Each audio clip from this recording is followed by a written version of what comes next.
এবার জাতীয় সঙ্গীত জনগণ মনর সমমর্যাদা পেতে চলেছে বঙ্কিমচন্দ্র চট্টোপাধ্যায়ের কালজয়ী সৃষ্টি বন্দে মাতরম। এই জাতীয় স্তোত্রটির সম্মান রক্ষার্থে এবার সরাসরি আইনি পদক্ষেপ করতে চলেছে মোদী সরকার।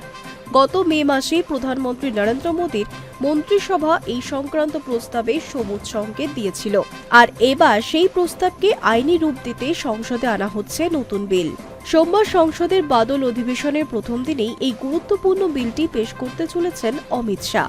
সংসদে তৈরি করা কার্যবিবরণী অনুযায়ী সোমবারই রাজ্যসভায় prevention of insults to national honour bill পেশ করবেন স্বরাষ্ট্রমন্ত্রী।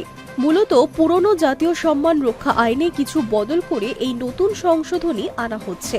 এর মূল উদ্দেশ্য হল জাতীয় সঙ্গীত জনগণ মন এতদিন যে ধরনের কড়া আইনি সুরক্ষা পেয়ে আসছিল, এবার থেকে জাতীয় সম্মানের অবমাননা প্রতিরোধ আইনের মাধ্যমে বঙ্কিমচন্দ্রের বন্দে মাতরম গানটিকেও ঠিক একই রকম আইনি সুরক্ষার আওতায় নিয়ে আসা।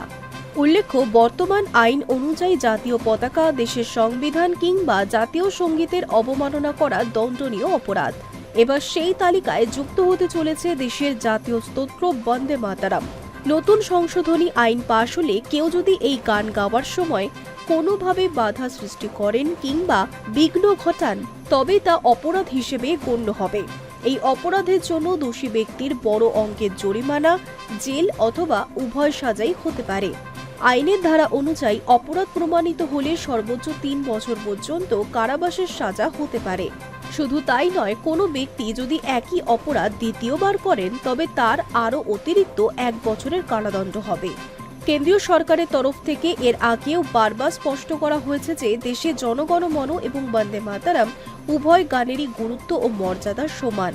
ইতিমধ্যেই দেশের সমস্ত সরকারি প্রতিষ্ঠান এবং প্রশাসনিক অনুষ্ঠানে জাতীয় সঙ্গীতের পাশাপাশি জাতীয় স্তোত্র হিসেবে বন্দে মাতরম গানটি গাওয়া বাধ্যতামূলক করা হয়েছে।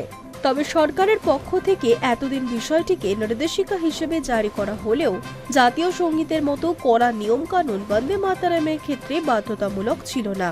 এবার বিল পাশের মাধ্যমে সেই আইনি ফাঁকফোকর বন্ধ করে ঐতিহাসিক পদক্ষেপ করতে চলেছে কেন্দ্র। High news network.